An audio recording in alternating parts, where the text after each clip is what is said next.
Hi, welcome back to my channel and the second episode of this mini-series. Thank you to everyone that has watched the first episode.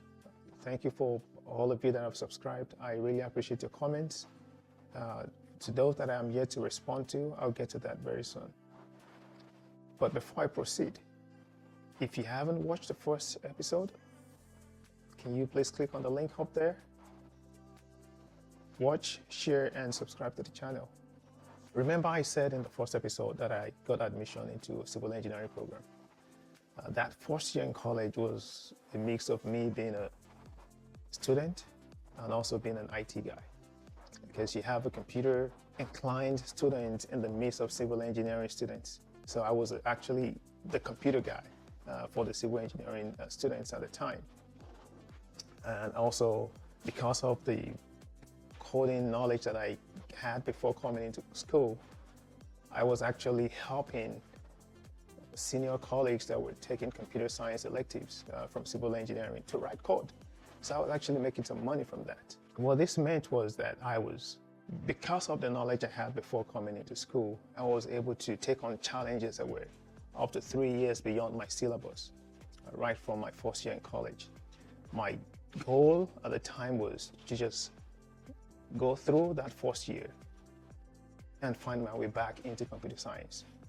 That's the program that I actually wanted to be a part of. Fortunately for me, the second year in college, the computer science program is actually a 5-year program. The second year in college, I was able to transfer into the computer science program. Shortly after that, actually before that, I became really fascinated reading about the internet and also the OSI model, and that sparked my interest in computer networking and the internet network communications. I dedicated so much time studying that. I dedicated a lot of time and resources to learn and study computer networks. Fast forward, my first semester in the computer science program was a little bit of a struggle for me, because I came into the program believing that, I was it, because I had the skill set that was needed while I was in the civil engineering program. And you know, when you have a one-eyed man in the midst of blind people, you're more like a king. So when I got to computer science, it dawned on me that I was actually not up to par. But then I was already developing myself with computer networking. I was already reading about all these other technology that sparked my interest towards the end of my first year. So I decided to the first semester in the computer science program, spend some time to focus on the reason why I'm actually in school, which was actually the computer science program. So I did dedicate time to ensure that I study for computer science and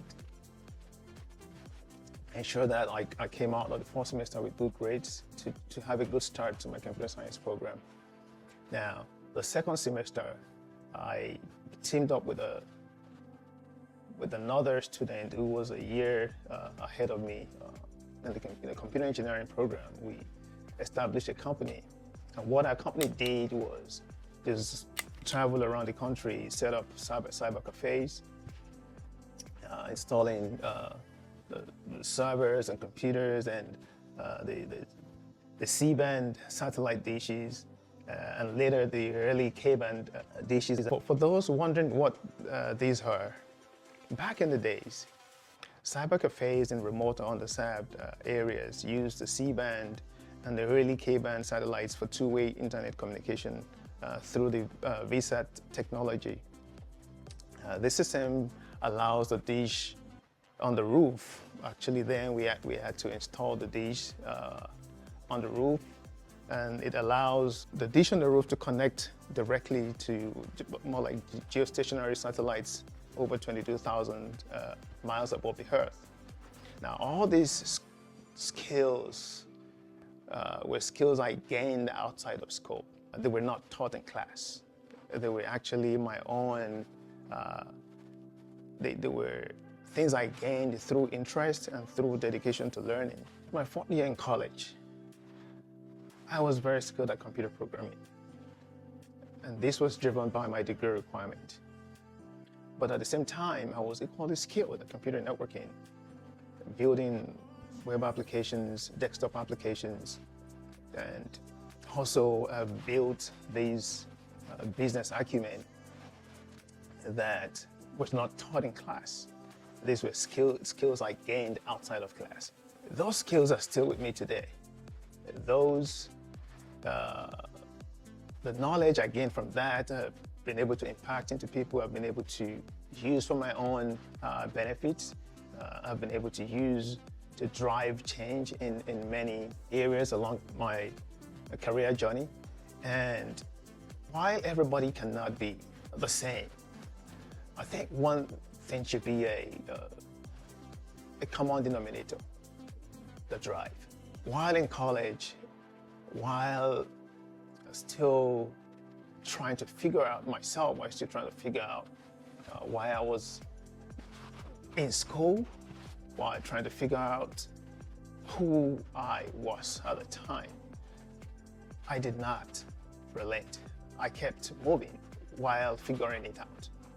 The danger most people did not attack from the beginning is that danger of not trying to figure out who you are. What's your purpose? Why are you actually doing what you were doing? And now, after figuring that out, what do you do about it? How do you go about turning that into something that lasts for a lifetime?